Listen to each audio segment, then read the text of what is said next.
tour any day now. They hit a losing streak this spring, coincidentally, just as Bob got married to his longtime girlfriend, Michelle Alvarez. Up until then, the 32-year-old bachelor shared What are you looking for? everything. Their homes, one car, and millions in prize money. We had one bank account, and Michelle said, "No, guys, it's time to kind of split up." So we split up the real estate.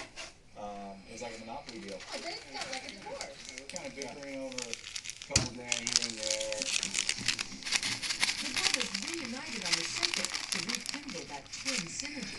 We made a concerted effort the last 5 days to say we're really going to go. We're going to try to ramp up the What twin you bond. want? The closer we are, the more we're feeling it as twins. The kind of more magic that happens in the for us. We wanted to put their magic touch to the test using Zener cards, first designed back in the 1930s to test for extrasensory perception. There's 5 different shapes. You're going to get cards, and you're going to look at the circle, and when you see the circle, think something. Circle. Okay. I'm feeling a cross. Okay.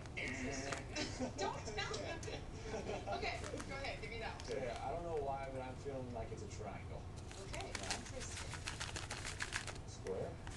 We're letting the twin nation down. You want to try it the opposite way? Yeah, let's try the opposite way.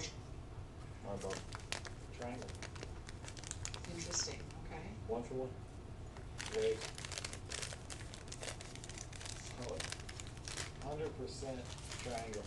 So maybe not like tennis balls and rackets. Maybe that's better. He's not a believer, so I don't believe in the Easter Bunny. I'm sorry.